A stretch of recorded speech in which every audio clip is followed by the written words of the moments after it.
ಶ್ರೀಯುತ ರಾಧಾಮೋಹನ್ ದಾಸ್ ಅಗರ್ವಾಲ್ ಜಿ ಅವರು ಮತ್ತು ರಾಜ್ಯದ ಅಧ್ಯಕ್ಷರಾಗಿರ್ತಕ್ಕಂಥ BY ವಿಜಯೇಂದ್ರರವರು ಇವತ್ತು ನಮ್ಮನ್ನೆಲ್ಲ ಕರೆದಿದ್ರು.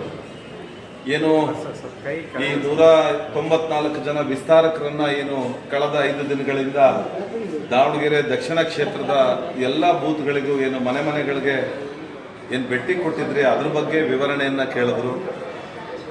ಆ ನಂತರ ನಾವು ಈ ಸರಿ ದಕ್ಷಿಣ ಕ್ಷೇತ್ರದಲ್ಲಿ ಯಾರಿಗಾದರೂ ಟಿಕೆಟನ್ನು ಘೋಷಣೆ ಮಾಡಿದ್ರು ಕೂಡ ನೀವೆಲ್ಲರೂ ಕೆಲಸ ಮಾಡೋದಕ್ಕೆ ತಯಾರಿದ್ದೀರಾ ಅಂತ ಕೇಳಿದ್ರು.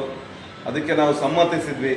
ಯಾಕಂದರೆ ನಮ್ಮ ರಾಜ್ಯದ ವರಿಷ್ಠರವರು ಅವರು ನೀವೇನು ಹೇಳ್ತೀರಾ ನಾವು ಆ ಕೆಲಸ ಮಾಡಲಿಕ್ಕೆ ತಯಾರಿದ್ದೀವಿ. ನಾವು ದಕ್ಷಿಣ ಕ್ಷೇತ್ರದಲ್ಲಿ ಎಲ್ಲ ಒಟ್ಟಾಗಿದ್ದೇವೆ. ಏನು ಕರ್ನಾಟಕ ರಾಜ್ಯದಲ್ಲಿ ಕಾಂಗ್ರೆಸ್ ಆಡಳಿತ ಬಂದಾಗಿನಿಂದನೂ ಏನು ದುರಾಡಳಿತ ಮಾಡ್ತಾ ಇದ್ದಾರೆ, ಅದರ ವಿರುದ್ಧವಾಗಿ ಸಾರ್ವಜನಿಕರು ಎದ್ದು ಕೂತಿದ್ದಾರೆ ದಕ್ಷಿಣ ಕ್ಷೇತ್ರದಲ್ಲಿ. ಹಾಗಾಗಿ ನಾವೆಲ್ಲ ಒಟ್ಟಾಗಿ ಯಾರಿಗೆ ಟಿಕೆಟ್ ಕೊಟ್ಟರು ನಾವು ಪಕ್ಷವನ್ನು ಕೆಲಸ ಮಾಡ್ತೀವಿ ಅನ್ನೋದೊಂದು ಚರ್ಚೆ ನಡೀತು. ಅಷ್ಟು ಬಿಟ್ಟರೆ ಮತ್ತೆ ಎಷ್ಟು ಜನ ಭಾಗಿಯಾಗಿದ್ರಿ ಸರ್? ನಾವು ಒಳಗಡೆಗೆ ನಾವು 8 ಕ್ಷೇತ್ರದ ಎಲ್ಲ ಪರಾಜಿತ ಅಭ್ಯರ್ಥಿಗಳು, 7 ಕ್ಷೇತ್ರದ ಪರಾಜಿತ ಅಭ್ಯರ್ಥಿಗಳಿದ್ವಿ. ನಾವೆಲ್ಲರೂ ಕೂಡ ಅದರ ಜೊತೆಯಲ್ಲಿ ಜಿಲ್ಲಾಧ್ಯಕ್ಷರಿದ್ದರು, ಮತ್ತು ಪ್ರೀತಮ್ ಗೌಡ್ರಿದ್ರು, ಆಮೇಲೆ ಮಾಡಾಳ ವಿರೂಪಾಕ್ಷಪ್ಪನವರು, ಮಾಡಾಳ ಮಲ್ಲಿಕಾರ್ಜುನರವರು ಸಹಿತ ಇದ್ದರು, ಮತ್ತು LN ಕಲ್ಲೇಶ್ ಅವರಿದ್ದರು, ಸೋಮೇಶ್ವರ ಸುರೇಶ್ ಅವರಿದ್ದರು. ಆಮೇಲೆ ಅಲ್ಲ ಸರ್, ಇವಾಗ ನಿಮ್ಮ ಅಪೋಸಿಟ್ ಮೀಟಿಂಗ್ ಮಾಡ್ತಾರೆ JMT, ಈ ತರ ಘೋಷಣೆ ಮಾಡಿದ್ದು ಸರಿಯಲ್ಲ, ಏಕಾಏಕಿ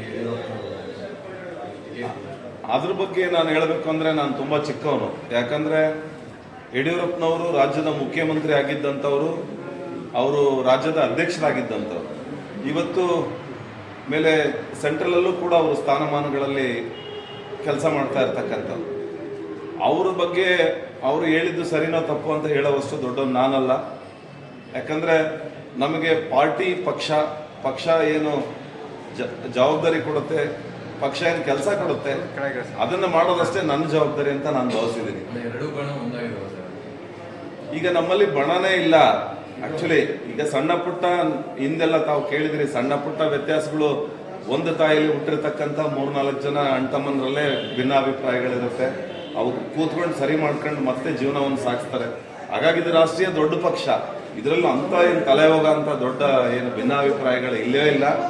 100ಕ್ಕೆ 100 ಎಲ್ಲರೂ ಒಗ್ಗಟ್ಟಾಗಿ ಈ ಚುನಾವಣೆಯನ್ನು ಎದುರಿಸಿ ಈ ಬಾರಿ ದಕ್ಷಿಣ ಕ್ಷೇತ್ರವನ್ನು ನಾವು ಗೆಲ್ಲಿಸಿ ನಮ್ಮ ಕ್ಯಾಂಡಿಡೇಟ್ನ ವಿಧಾನಸೌಧಕ್ಕೆ ಕಳಿಸ್ಕೊಡೋ ಅಂತ ಒಂದು ಪ್ರಯತ್ನ ನಾವೆಲ್ಲ ಒಟ್ಟಾಗಿ ಮಾಡ್ತೀವಿ.